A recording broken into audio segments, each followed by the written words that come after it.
was that?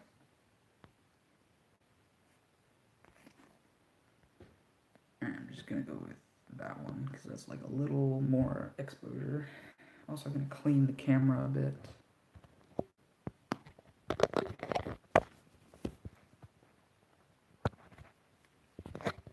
Okay. Alright, so what is this? That is chat. Okay, let me just see. Alright, everything seems to be up and running. So let's go and get started.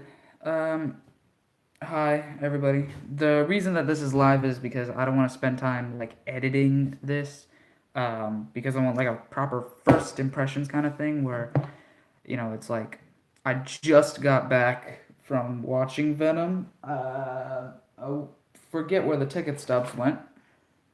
I like just had them, but whatever. I mean, yeah, I just saw Venom. And this is spoiler warning right here because I'm going to be talking about spoilers in this video. Like, I'm not going to try and hide it. To get my full, honest opinions about it, you got to know what the movie's about. So, talking, let's get to the movie. Let's see what Venom's all about. So, let's like try to break it down in like order. I don't really have like a script or anything for this. I just got back, like I said, I just got back from seeing it. But let me just real quick put a little order for stuff I'm gonna talk about, like in a specific order. So we're gonna start with story, then characters, then effects, then pros, cons, and then recommendation. Okay, so I'm gonna give you guys a little insight here. You can barely see that because of the lighting. Hold on.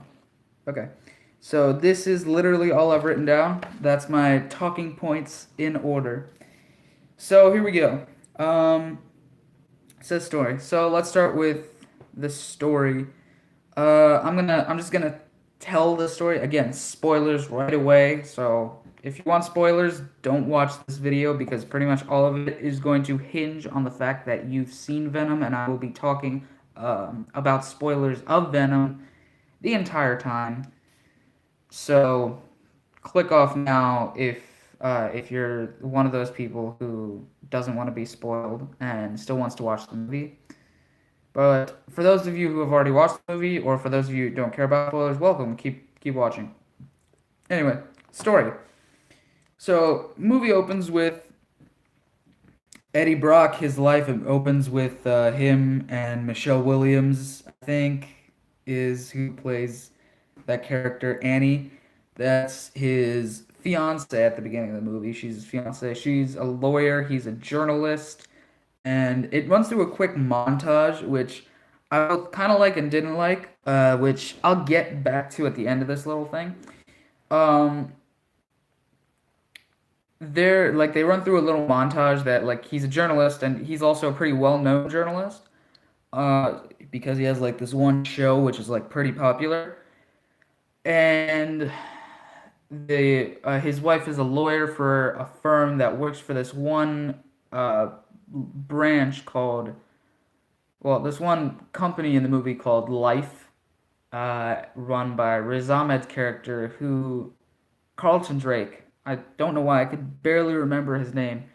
And actually, I should cut back to before that. Sorry, I'm a little out of like I. It was 2 hours ago. All right, I need to still refresh.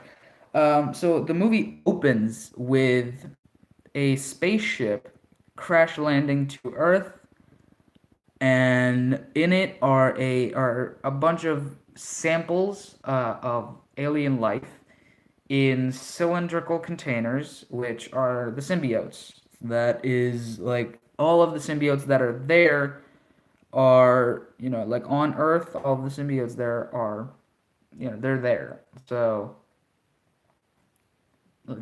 basically, this is how they open the movie, is with the symbiotes coming to crash landing to Earth in a rocket sent by the Life Corporation, I think. I think it's just Life Incorporated or something like that. Um, and so it opens with that, and I mean, this is one good thing that I will say, even before I get to my pros and cons section, is that everything in this movie is pretty easy to follow, even if like you're the kind of audience member that just turns their brain off and watches a movie for the sake of watching a movie. You can easily follow what is happening here. For like most of the movie, you will be able to easily follow what is going on. So back to the story. It opens with that, and one of the symbiotes attached to one of the astronauts on the ship. The astronaut's still alive, and that one symbiote is transferring from person to person throughout the entire movie, which we'll get back to later. So the other three remaining symbiotes that they were able to recover are now in the hands of Carlton Drake, which is our main villain in the movie here, um, played by Riz Ahmed, and he has these things. He's apparently running tests on human subjects who are down on their luck and need some money. And the symbiotes, he thinks, are the next level of human evolution. Like, if they bond, not only will there be better humans here, but that also means that we can have a home outside of Earth. Like, there might be the planet that the symbiotes come from, there might be life for them there. Like, they might have the ability to live out there. So there's that. And I mean, it's a pretty dumb like thought. Usually when aliens are involved, there's no good that can come out of it, but whatever. So we have that, then we have Eddie Brock and his journalism thing, where he's like a really big journalist, and he has his own like show on his unspecified network. Um, so he's like a pretty well-known reporter. He's engaged to Annie, Michelle Williams's character, who's a lawyer that works for a firm that works for Carlton Drake and the Life Inc. And he gets an interview with Carlton Drake, and he knows, like, Tom Hardy. First of all, let me just point this out right away. Tom Hardy is by far the best thing about this movie. And I'm not saying that just because I love Tom Hardy. I'm saying that because, like, the rest of the movie is pretty good, but Tom Hardy just nails it. And I'll get back to that in my characters part. So he gets an interview with Carlton Drake, which doesn't go well. And Eddie gets thrown out because he starts questioning Carlton Drake, and he has because his fiance works for a law firm that works for Carlton Drake. He reads an email, and again, we'll get back to this later. He reads an email which contains confidential information, a confidential document of human test subjects that signed up and were killed in experiments. And he knows that this guy is like a crook and everything, but his network is telling him that he has to go and interview him. So he's like, whatever, I'm gonna interview him. I'm gonna be real, and all that kind of stuff. So it was that was pretty. That whole scene was a bit, honestly, it felt a bit rushed. I don't know why, it just felt a bit rushed. The movie as a whole, and I'll get back to this in my like recommendation part. Actually, before the recommendation part, I'm just gonna add a little thing before that, and that's gonna be other. Okay, so going back to the story, so he's fired from his network because of the botched interview. His fiance finds out that he was behind that. He pretty much got her fired from her job uh, as a lawyer. So she's mad at him. She breaks off the wedding. She gives him back the ring, and he's down on his luck. 6 months later, he's still down on his luck. I guess he has like residuals from the news company, that the network that he was working for, because somehow he still has an apartment and everything. I mean, everything's overdue, but he still has somewhere to live. So I guess he still has enough money to pay rent. So whatever. Um, and he lives a pretty. I'm just gonna say he lives a pretty shitty life. His life sucks in the sense that he's like barely getting by. His apartment isn't all that great, and all that happens. And then one day, they have and this is actually a pretty good scene where they have him just like going by, like just going through his day. He still holds like a grudge against Life Inc. and Carlton Drake for getting him fired, for getting him disengaged. What do you say when somebody breaks off an engagement? Is it called disengage? Um, anyway, uh, anyway, so he's blaming he blames Drake, and he blames that whole situation for him being down on his luck and his life sucking, and it gives you it paints a nice little picture of what his day to day life is and how much it sucks. So that part was like pretty good, like that scenario, the thing that they did there was pretty cool.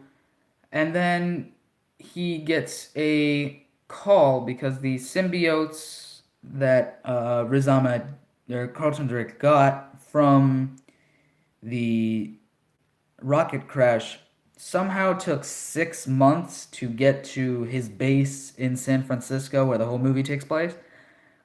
I don't know how it took that long. How it takes 6 months for them to ship it over, because that rocket was privately funded by the Life Corporation.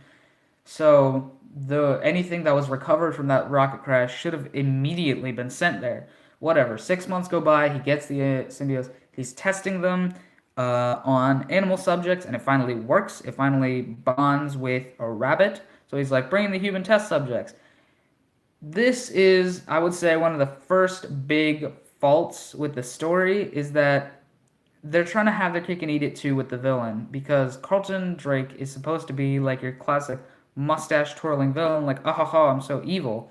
Kind of like how Jeff Bezos in Ant-Man was. You guys know the guy.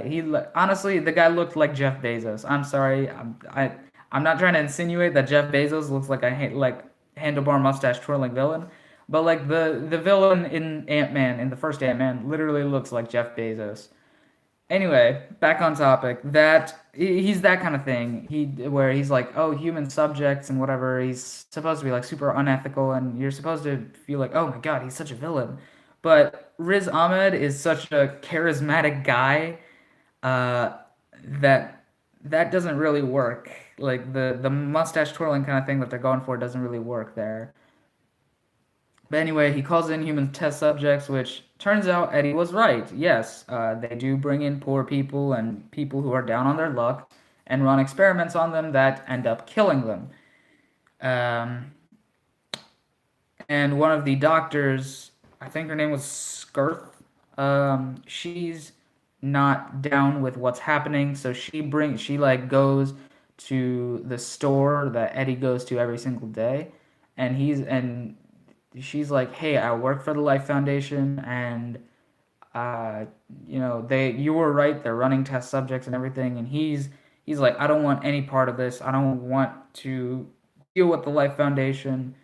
Um, and yeah, I mean that makes sense for somebody like he thinks that he blames the Life Foundation for the mess that he's in. So why would he want to be associated with that? Then he goes back to, this is the weirdest part. He goes back to his girlfriend's apartment, which is where he and his fiance were living. Well, his ex-fiance now. They were living at the beginning of the movie. He goes back to that apartment and he meets his ex who is now dating a doctor named Dan. And now this is actually pretty cool because Dan and Eddie get along really well. And I like the chemistry between Dan and Eddie more than I do between Annie and Eddie, just because like I don't know, they just seem kind of stiff. I don't buy it. I just don't like the acting is good. Both Tom Hardy and Michelle Williams did a great job with the acting. It's just that they both seem so out of it. Like they don't seem all of it seems kind of it doesn't seem rehearsed. Like they're delivering lines and it's delivered well, but it's not like it doesn't feel natural. I don't know how to describe it. It just doesn't feel right. Um you just don't get the impression that they actually like the two characters are actually meant to be together or anything.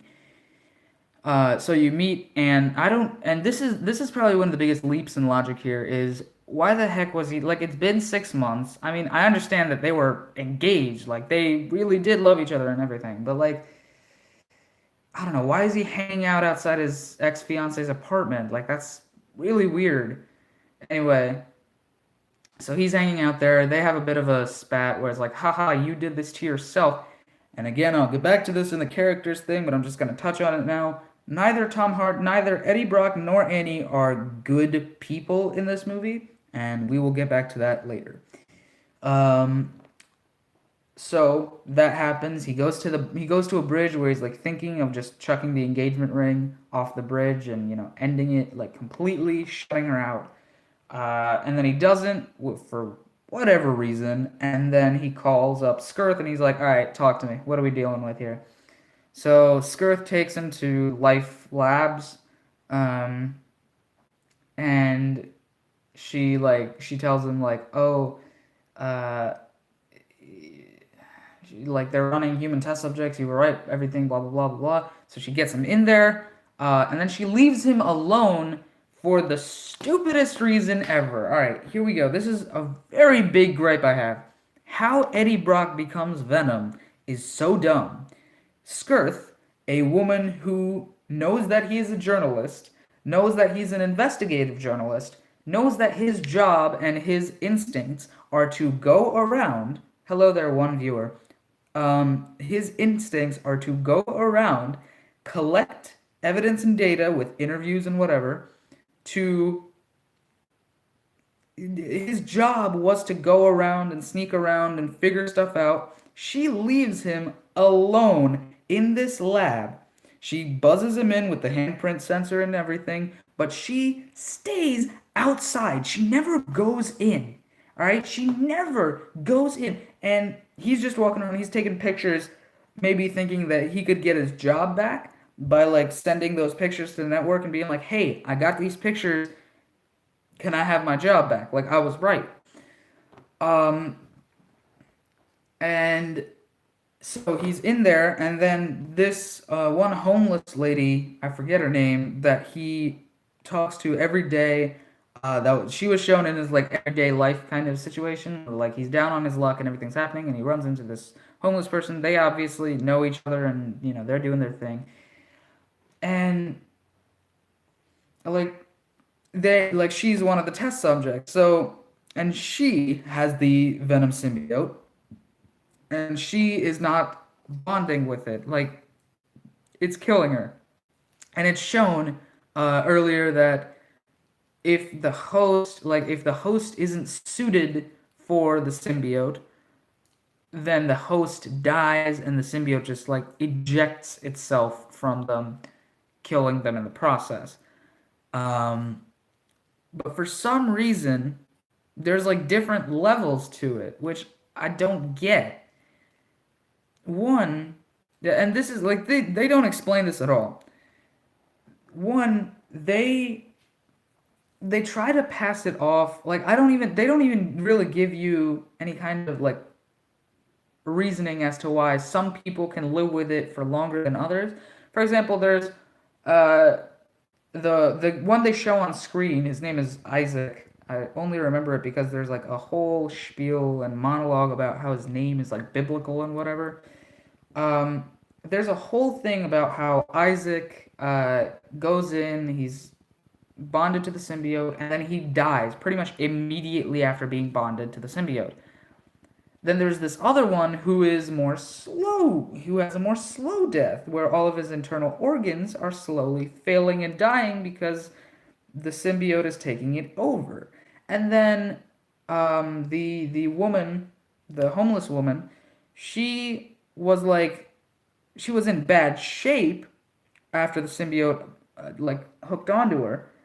But then after she gets out and the symbiote transfers to Eddie, she immediately dies. There's no like consistency with the symbiote. There's no real consistency, which I just don't get. Is it like immediate?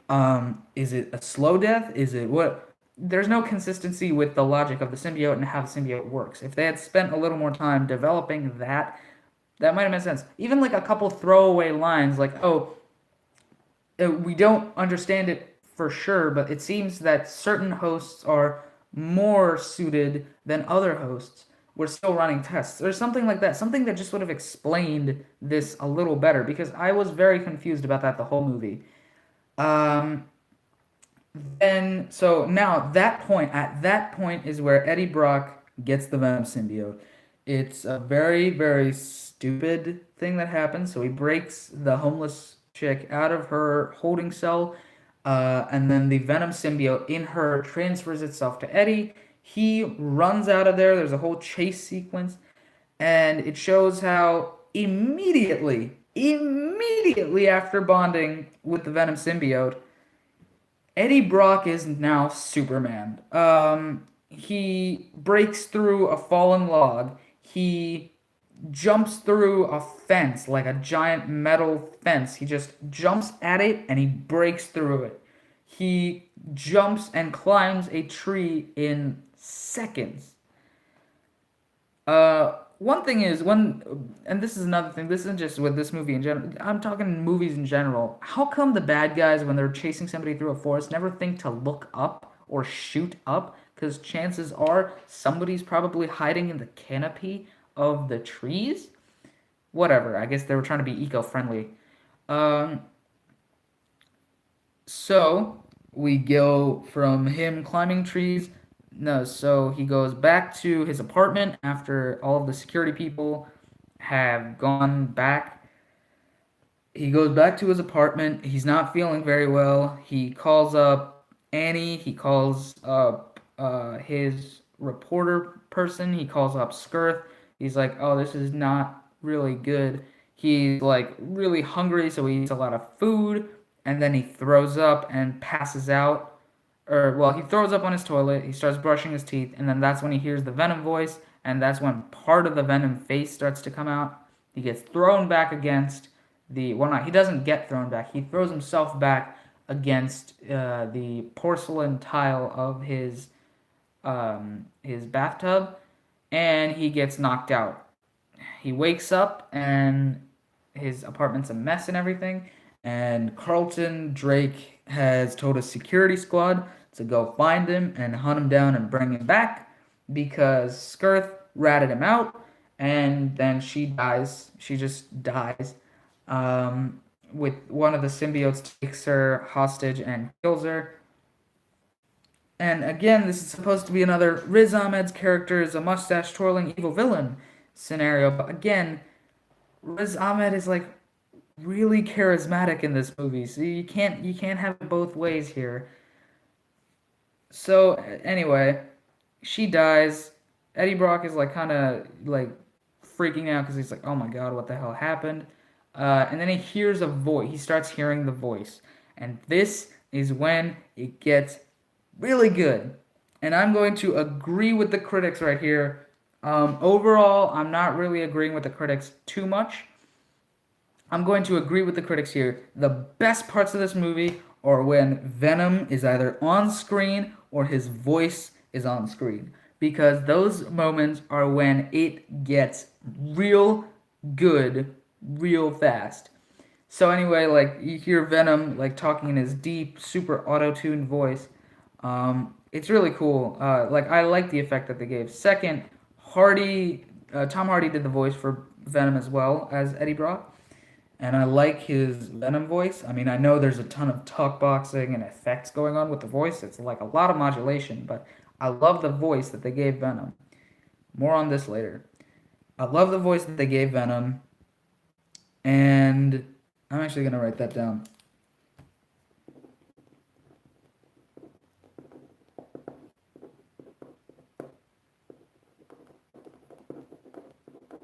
Okay. I'll talk about that in the character section. And I love the voice that they gave Venom, and I love how this entire action set piece is set up. This goes from the Venom symbiote beating up all the security guards that are there to apprehend um, Eddie. It goes from that to just like a chase scene, and it's really cool. And it does it like at this point they've already established that one of Venom's weaknesses is like really high frequency sound, which is correct. Really high frequency sound and fire are Venom's two biggest weaknesses. And I mean that's it. Like those are two big things, and they've already established that sound is one of Venom's weaknesses at this point, which we'll factor in later. Then Venom, like there's a whole chase sequence. This was very like it was very entertaining. The sequence itself is very fun. However, I feel like Sony was trying to have its cake and eat it too, because obviously they can't put Spider-Man in the movie because there's like a weird, that would probably be like a breach of contract thing. But then they try to give Venom Spider-Man powers in the sense that he can like thwip himself to any surface with like an extension hand thing instead of like an actual web.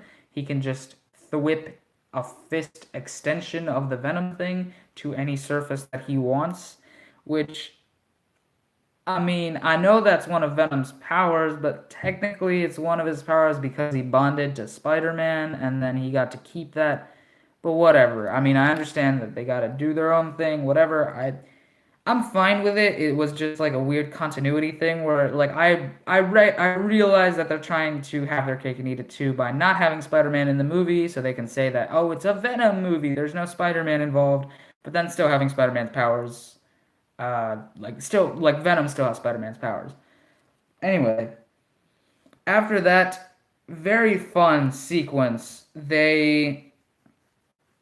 after that very fun sequence, they go and that's when the movie starts to get really fun, is when Venom is on screen and he has hijinks going on. At the end of the chase sequence is the situation that they showed in the trailers where Eddie's lying on the ground, then the one bald guy comes up to like kill him, and then Eddie gets up and the Venom face takes over and then like really messes with the guy.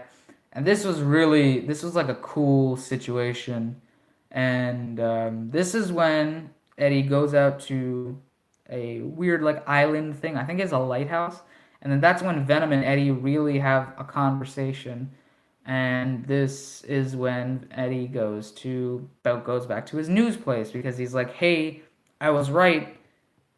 Suck it, do the right thing." And then he gives them all the evidence of like all the photos he took while he was in Life Labs, and that was like before he got attached to the Venom thing. And then the SWAT team gets called in, and they like this is probably one of the ballsiest like situations that they've put in. Obviously, you can't have Venom kill a bunch of SWAT team members because they're cops. They're just good cops doing their job. But at the same time, this would probably happen. So this is really entertaining because they set it up like it's going to be you're not going to see much of Venom, but you see a lot of Venom. So like they have like tear gas cans that they shoot at Venom, and Venom pops them open. So it's like a smoke-filled room, but it's like you still see a lot of Venom. You would think I honestly was like, oh, okay, that's what they're gonna do. They're not gonna show much of Venom because it would probably cost a lot of money for those effects and blah blah blah. No, they go all out. Like you see Venom, and the action is pretty easy to follow. Like there's quite a bit of cutting, but it's very easy to follow for the most part. And Venom goes to bite somebody's head off, and then Eddie's like, no, they're good cops. You can't bite their head off. He just knocks them all out. He doesn't kill, at least I don't think he kills any of them.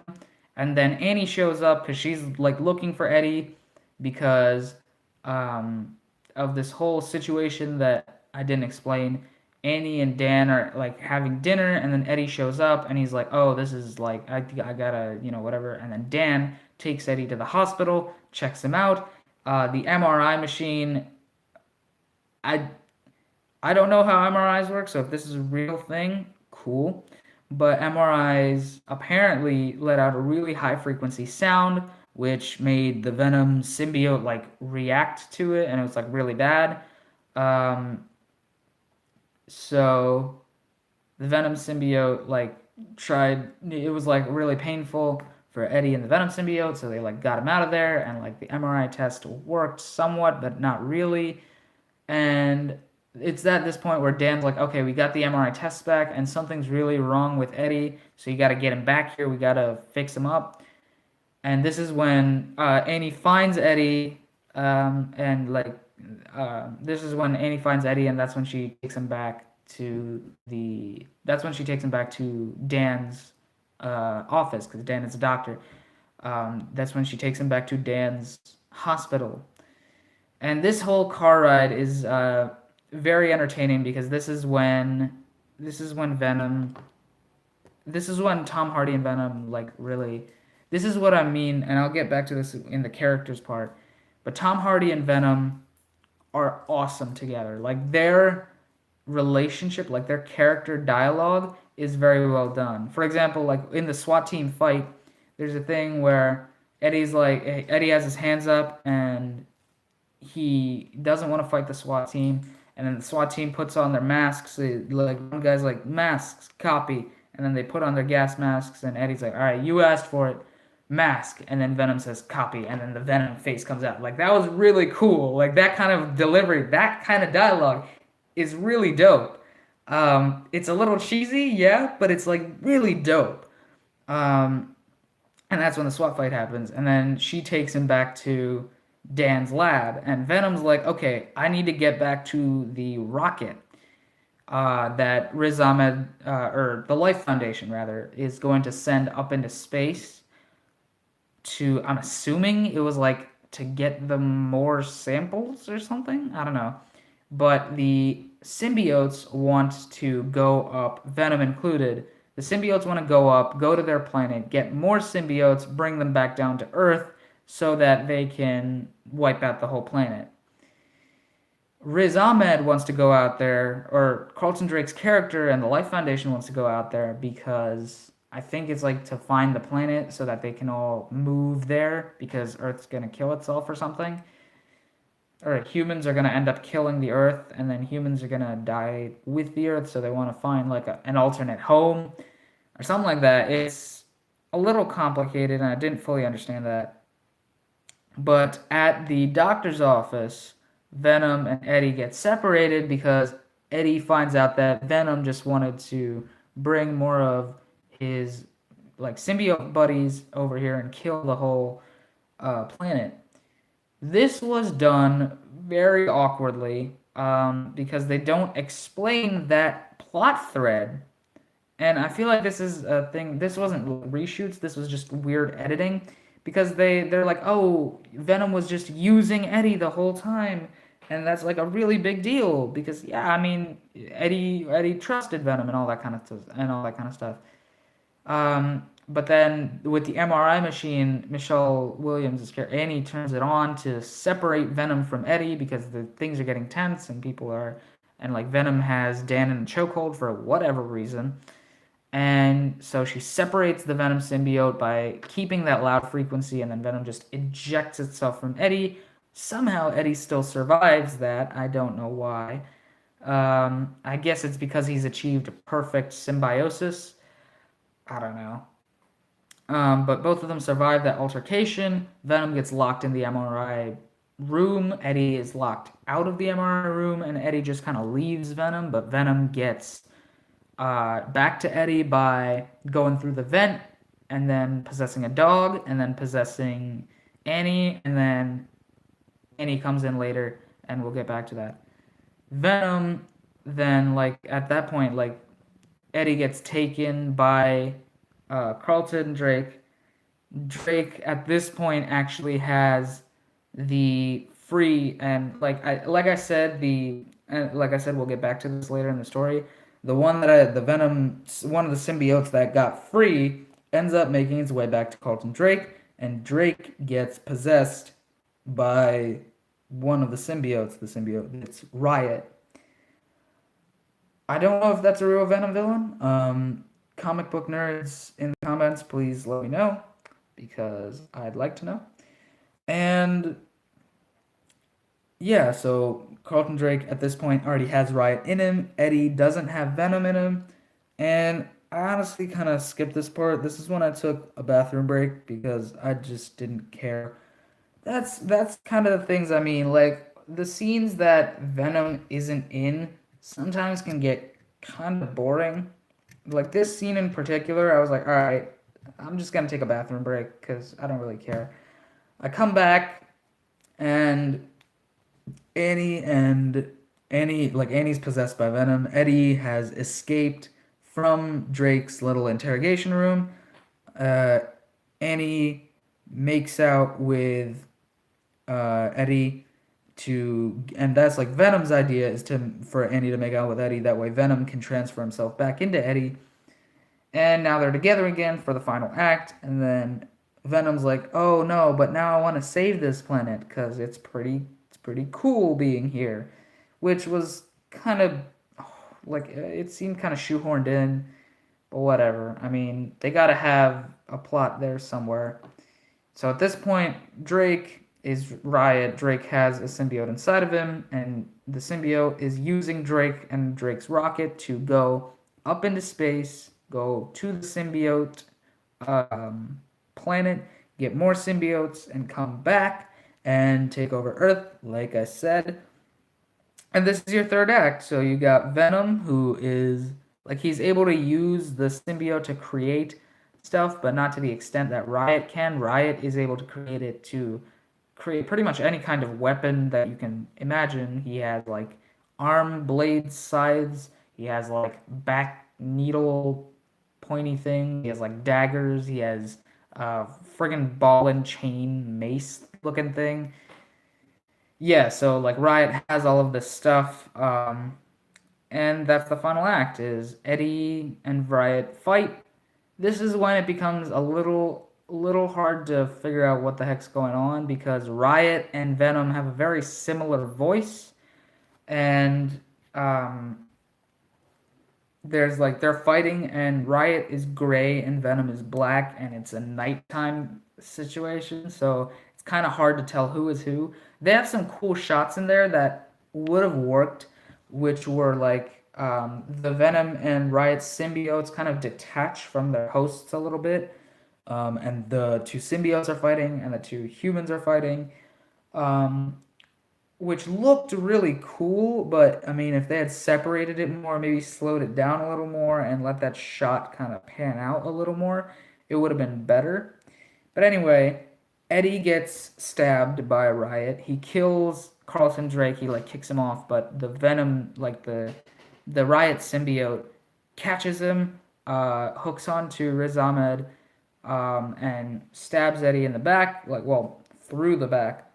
Xenoblade Chronicles 2 style. Then the Venom symbiote comes up out of nowhere. First of all, I don't even remember when it got detached. It comes up back out of nowhere, bonds with Eddie, pulls out the weird sword that's in it and pulls it out, goes up. At this point, the rocket's about to launch. It already does launch. Riz Ahmed's character is already in it. Riot's already in it. Eddie's like, Venom's like, have a nice life, cuts open one of the engines, causing the whole thing to blow up, which, as you know, fire is a weakness of the symbiotes. So Riz Ahmed and Riot die in the explosion. Somehow Eddie and Venom are fine. It makes it seem like Venom died as well, but I guess he didn't. I mean, they don't really explain how Venom's also okay. They explain how Eddie's fine, but it seems like Venom sacrificed himself to save Eddie, but Venom's still okay for whatever reason. Um, and then the movie ends where it's like Annie and Eddie are back on speaking terms. They're back in like a kind of will they won't they situation. Then Eddie goes back to the market, like little drugstore kind of thing that he was at before. And the same robber that like robbed the cashier um, before, like at the beginning of the movie when Eddie couldn't do anything.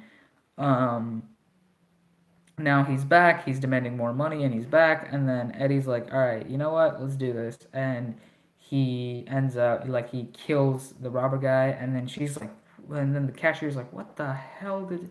And he's like, oh, yeah, I have a parasite.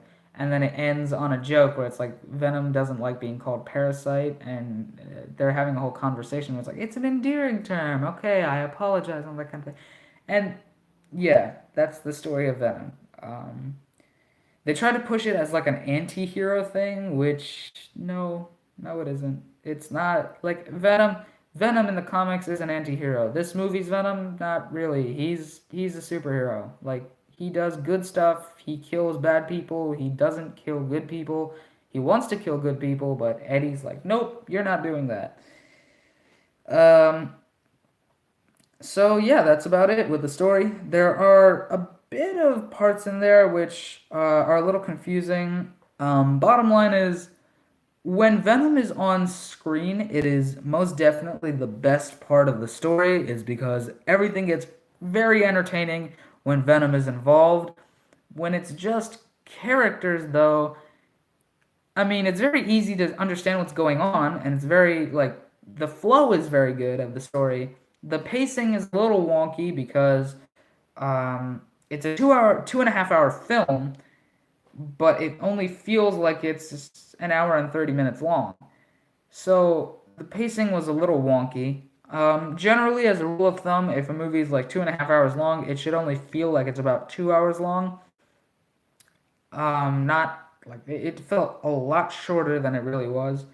And I think part of that goes in because there's not a lot of character development for anybody involved. I mean, there's a character arc, sort of. Um, Actually, you know what? No, there is no character arc for anybody involved in this entire movie. No characters change, grow, or evolve. Um, Everybody pretty much stays the same where they are the whole time. So we're gonna go into that in the next bit. So let's go ahead and start talking about the next point. Wow, we're almost 45 minutes into this live stream, and I've only done one of the things I was gonna do. Okay, well, characters. Let's start with my biggest gripe with this movie, which I'm actually gonna point out here and then summarize later.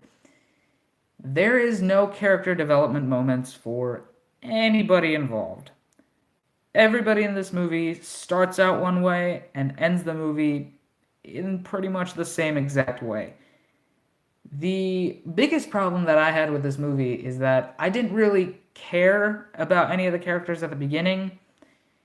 I ended up only caring for Eddie at the end, but I mean, you have a lot of other characters that they want you to care about, but I just didn't because none of them get enough well, a lot of them get enough screen time, but they don't get enough development or connections or I don't know, they just don't get enough like use to make them like, to make me actually care that they are around.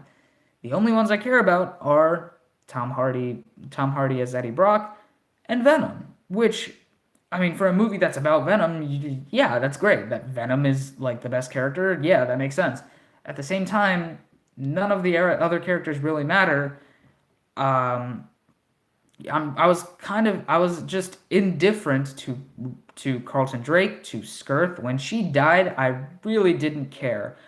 the movie sets it up so like, oh my God, Riz Ahmed's character is such an asshole, and like he's killing this woman, and you should be like, you should feel really bad that she's dead, and you should think that he's like a horrible person for doing that. And yeah, I mean, he kills her in a pretty brutal way, but one, the death is off screen, and two, I don't really care about her. Like as a character, I don't care about her at all. Um, Hello there, one live stream viewer, by the way. Thank you for tuning in. Um, I really don't care about her at all. Sorry, I was just checking my battery on my phone. And yeah, it was not like the characters not very developed. They're like everybody is okay other than Eddie Brock and Venom, nobody really gets all that much character development. And to be fair, Eddie Brock and Venom get a lot of character development, not in the sense that there's a character arc. Character arc and character development in this movie are two separate things. Venom is just like there and he wants to kill everybody. And then Eddie's like reining him in, like, no, you can't. And this is another thing. Those two characters, Eddie Brock and Venom, play off of each other very, very well. And kudos to Tom Hardy because he most definitely, like, during the shooting of this movie, he must have had a blast doing this movie. I guarantee it.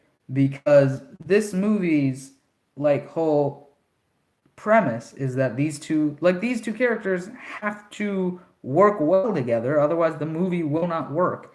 And just all messages. Um, and like they really do work really well together. Like the thing I said earlier about the gas mask and the copy, like that was really cool. The There are other lines. There's other character interactions where Eddie like it's set up that he's not really a big fan of heights, and then Venom like gets him into like a high part of a building, and then Venom tells him to jump out the window, and that Venom will save him. And then it cuts to Eddie taking the elevators, and Venom calls him a pussy, and it's really funny. Like it is good. Um, like their interactions are really cool, but other than those two characters, nobody else really matters. The only one that I kind of liked was Dan because it's not like the stereotypical the ex-girlfriend has a new boyfriend, and then the ex-boyfriend and the new boyfriend are like they button heads and whatever. No, it wasn't like that. Dan genuinely cared about Eddie. Eddie genuinely cared about Dan. It was very like it was refreshing and it was actually really well done. So kudos to Tom Hardy and whoever played Dan because I didn't read his name in the credits, but that was good. I liked their relationship. I liked the relationship between Eddie and Venom. There was, like I said, that misstep where Venom's like, "Oh, I want to get back to the rocket because I want to go up and get more symbiotes," and then Eddie's like, "How could you? We were friends." Blah blah blah. That like lasts about 10 minutes max. Um, so that was kind of stupid, but I mean, other than that, that relationship with Eddie Brock and Venom checks out. That was very well done by Tom Hardy. Um, and the other thing is like the almost conflicts of interest because Venom just wants to kill everybody, and then Tom Hardy's like, no, you can only kill bad people. Which that actual line comes up at the very end of the movie. Like that was in the trailer. It's like you can only hurt bad people. That was in the trailer. That was at the very end of the movie. How there are two people watching now. Um, that line only comes up at the very, very end. I don't know why. If you guys are typing anything in chat, I can't see it. I wish I could. In fact, is this? No, it is dead. Okay.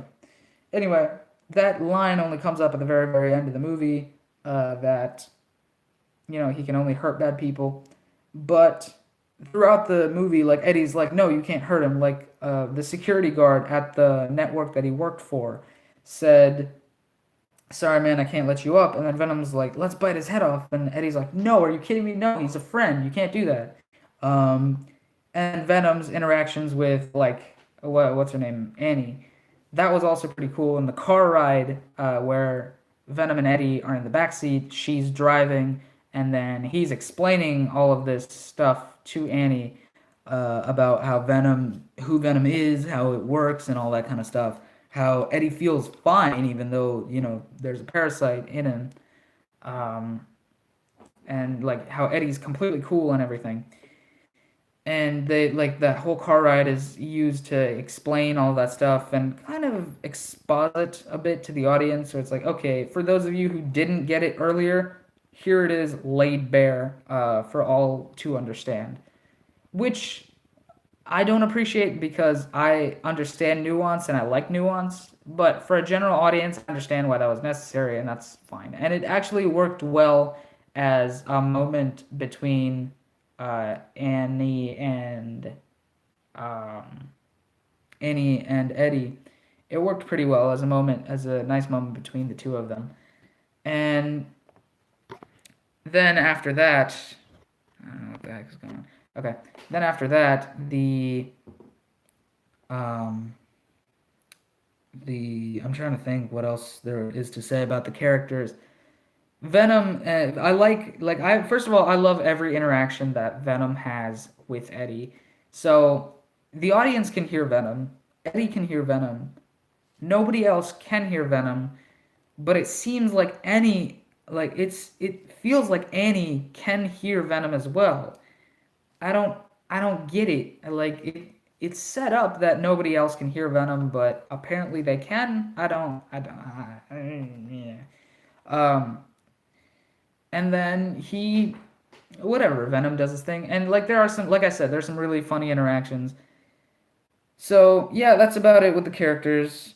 Oh yeah, I wrote down voice of Riot. This is one of the bad things about the characters though. Like I said, nobody else really matters. Carlton Drake doesn't really matter. Anybody else in the movie doesn't really matter. The voice of Riot. Apparently, Riz Ahmed also did the voiceover for Riot, but the effects that they used on his voice and Venom's voice are like the exact same. So Venom and Riot sound exactly the same. So in the big fight at the end, it serves only to further confuse you as to who is who because of like them both having very, very similar voices.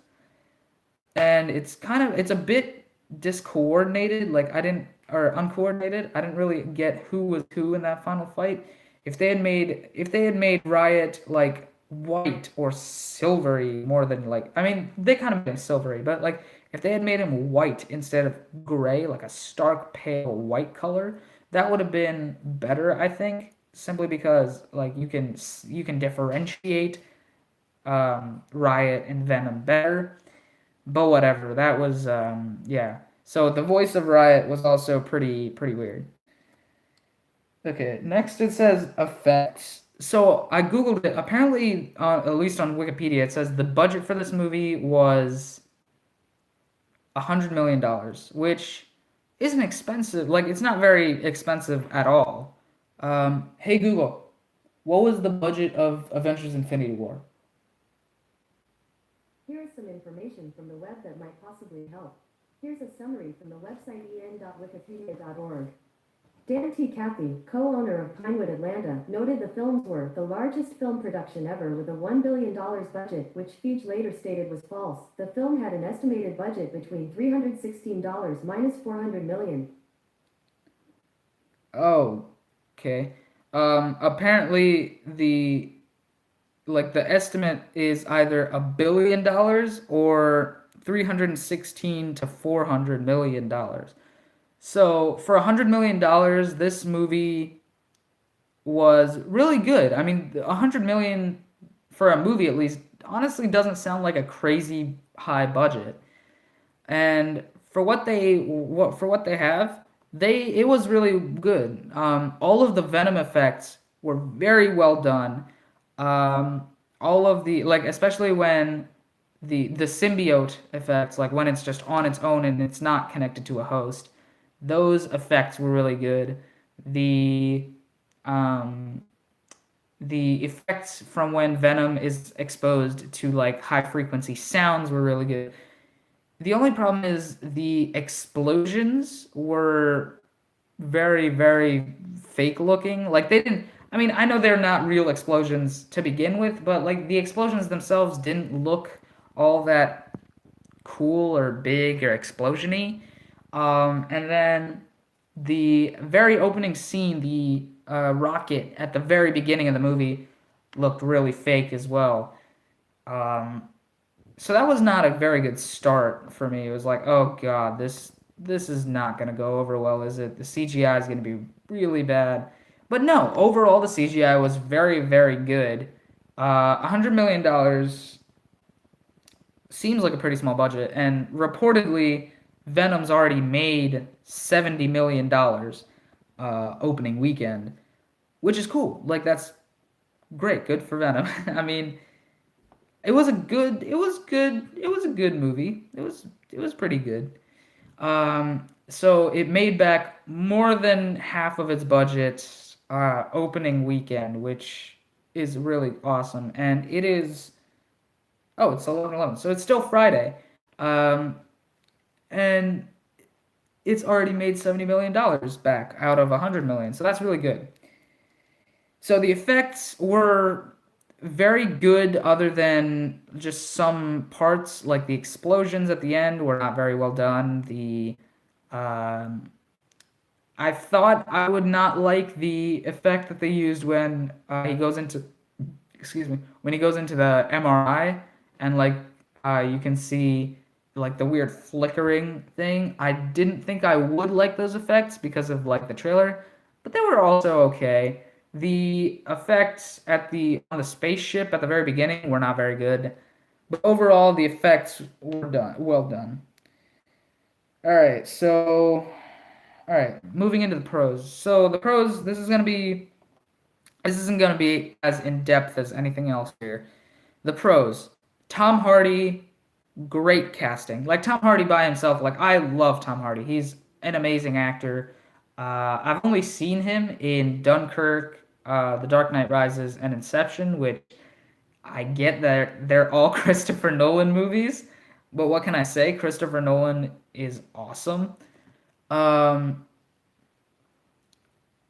then and like just in those three movies, he has like he's a really good actor. So Tom Hardy was great. Venom was a great character as well. The chemistry between Tom Hardy and Venom was amazing. Like I loved how they worked well together. The jokes were a little hit or miss. There were obviously parts that were supposed to be funny that just didn't land with me. There are parts that were not supposed to be funny. They were supposed to be kind of emotional that didn't land with me. For example, when he's at the lighthouse and Venom's like, "You're a loser, Eddie," and that's supposed to be an emotional moment because you can hear like the kind of emotional music playing, and it's supposed to be like a statement, like "You're a loser, dude." Um, but I ended up laughing at that because it's just funny. You don't really hear people say loser a lot. The eyes, lungs, pancreas line, cringy when I heard it in the trailer, cringy when I heard it in the movie. The turd in the wind line, cringy when I heard it in the trailer, cringy when I heard it in the movie. Um, but yeah, that's the main pro of this movie is that Venom is a great character. The acting is great. The writing for Venom was really, really good. The effects were mostly really amazing. There were a couple things that were really bad, but overall the effects were great. Um, so that's about it for the pros. The cons. Let's talk about the cons. Cons being that this movie is very weirdly paced. It is apparently 2 hours and 27 minutes, including credits and everything. And it only felt like an hour and a half. Why? Because it was paced really weird. Like the whole movie as a whole is like very, very fast. But it felt like a lot shorter than it really was, just because everything happens at a pretty breakneck pace, and it doesn't really slow down ever, which isn't a bad thing necessarily, but like in this movie, I would have liked a second to catch my breath. And then when it does give you a second to catch your breath, it's literally, first of all, it's literally like a second to catch your breath. Like it's a very short amount of time to catch your breath. And it is also,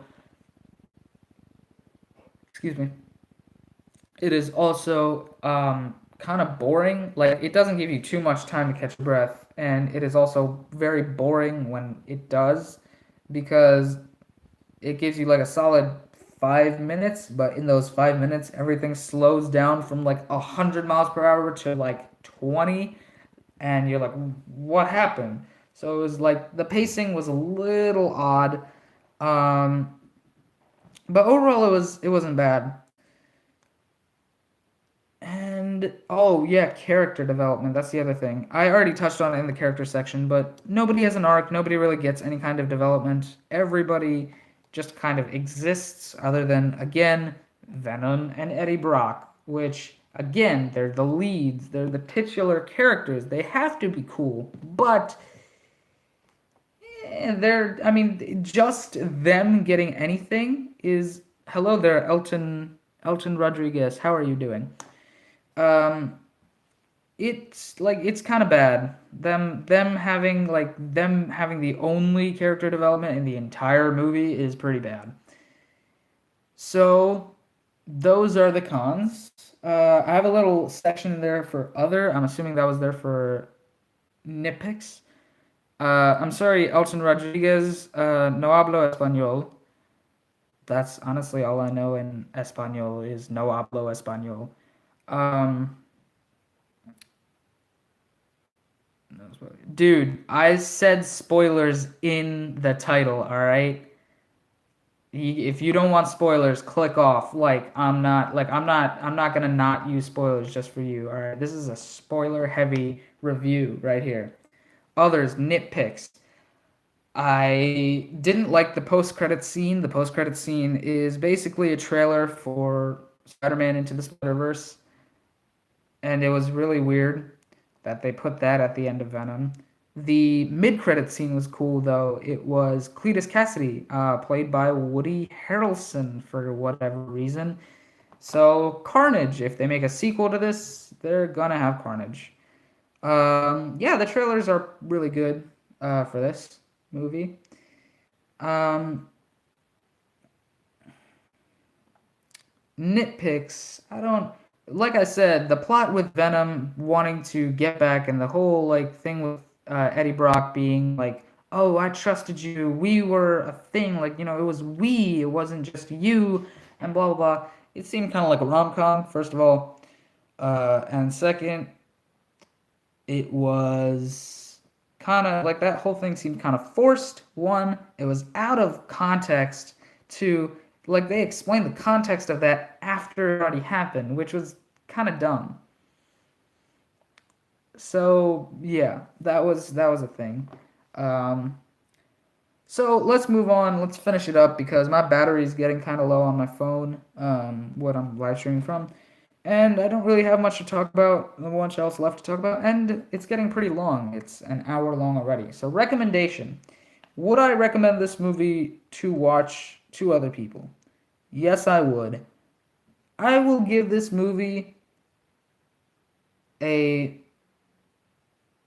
I'll give it like I'm trying to think. I don't want to give it like a number or like a star rating because that's quantifiable. Then you can compare that to other movies and you can be like, "Oh, so you gave this something like that's worth that, but you think something else is worth less or worth more." And no, I want to give an objective opinion of what or well, there's no such thing as an objective opinion, but like I want to give a subjective like recommendation of what kind of state you need to be in or what kind of thing you need to go into with this movie.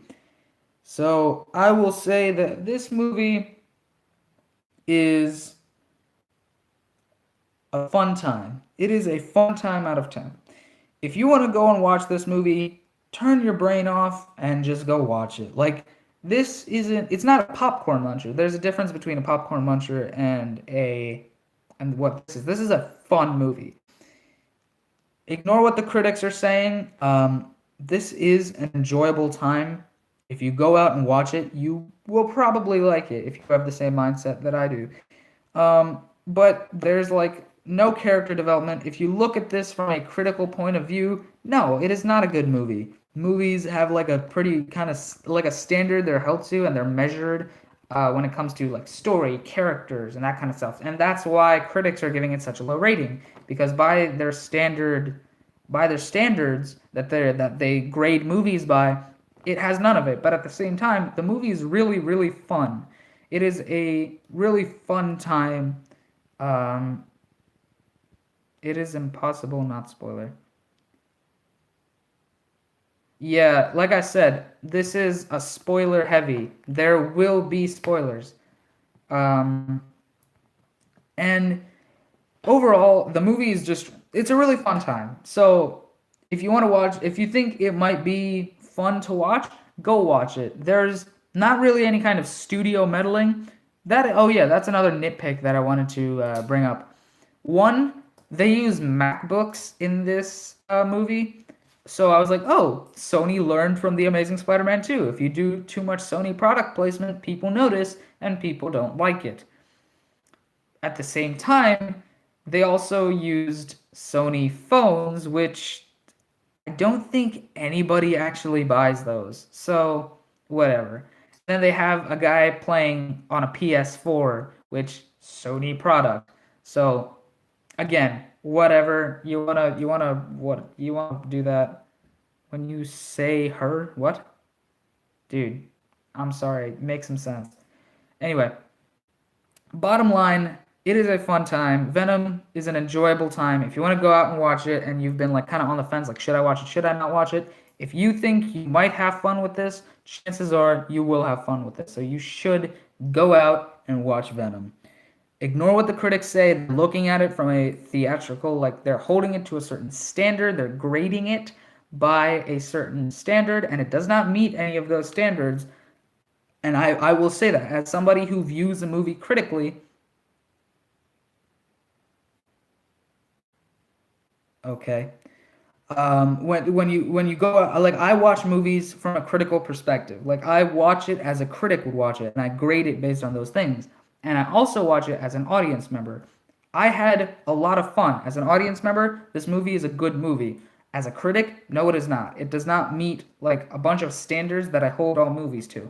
But regardless, it is a fun time. So I give it a fun time out of 10. If you think it's going to be fun, chances are you're right and it will be fun. So go out and watch it. Go out and have a good time. Um, Maybe you might like if you're of age, of course, you might wanna get a beer or something while you're watching it. Because again, it's just like it's a fun romp. So that's it for this video. That's it for this live stream. Thank you to all who tuned in to watch me live. Special thanks to Elton Rodriguez for um, how much interactivity he had on the live chat. My phone is very close to dead, so I'm going to end the stream now. Thank you all so much for watching the live stream. Thank you, Elton Rodriguez, specifically for chatting so much on the live chat. Thank you to everybody watching this afterwards. Like to everybody who's watching this like as a video and not as a live stream. Thank you all for watching. Subscribe to get alerts when new videos come out, and also hit the bell to get notified every single time a new video drops, as well as every time I go live. I end up doing live streams more just because I don't feel like editing. And you get my raw, unfiltered opinions and everything the moment I have those opinions. So subscribe and comment. What were your thoughts on Venom? Have you seen Venom? How did you like it? Were your thoughts any different than mine?